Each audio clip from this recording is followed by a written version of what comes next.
مفتی شعیب اللہ خان صاحب کے بیانات کے لیے مفتی صاحب کے آفیشیل چینل کو سبسکرائب کریں اور زیادہ سے زیادہ شیئر کریں۔ اس میں وہی سوال ہے جو پہلے نمبر پر آ چکا ہے۔ بد نظری کی عادت لگ گئی ہے، بد نظری کا کیا نقصان اور کیا علاج، اس کو میں آپ کے سامنے بتا چکا ہوں۔ دوسرا لکھا ہے کہ حضرت میں حافظ ہوں لیکن قرآن پڑھنے کا دل نہیں کرتا، قرآن پڑھنے کی عادت کس طرح ڈالیں؟ اس کا جواب یہ ہے کہ عادت ڈالنے کے لیے آپ کو ہمت سے کام لینا ہوگا۔ جی نہ چاہے کوئی مضائقہ نہیں، آپ اس سے کہیے کہ پڑھنا ہے، روزانہ پڑھنے کے لیے تیار ہو جائیں اور وقت مقرر کر لیں۔ اس وقت کے اندر باقاعدگی کے ساتھ اس جو ہے تلاوت کی مقدار کو پورا کریں، آدھا پارہ، ایک پارہ۔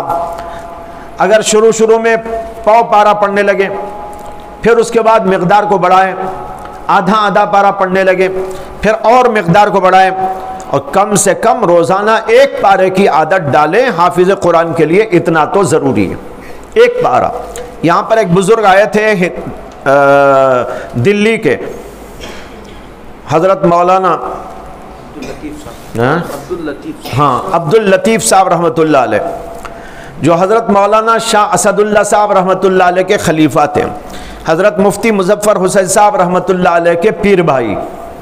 وہ ایک دفعہ ہمارے ہاں تشریف لائے تھے، تو اساتذہ و طلبہ ان سے مصافحہ کرنے کے لیے گئے۔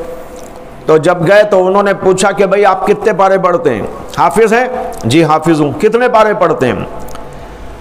تو ملنے والے طلبہ یا اساتذہ جو تھے انہوں نے بتایا ایک پارہ۔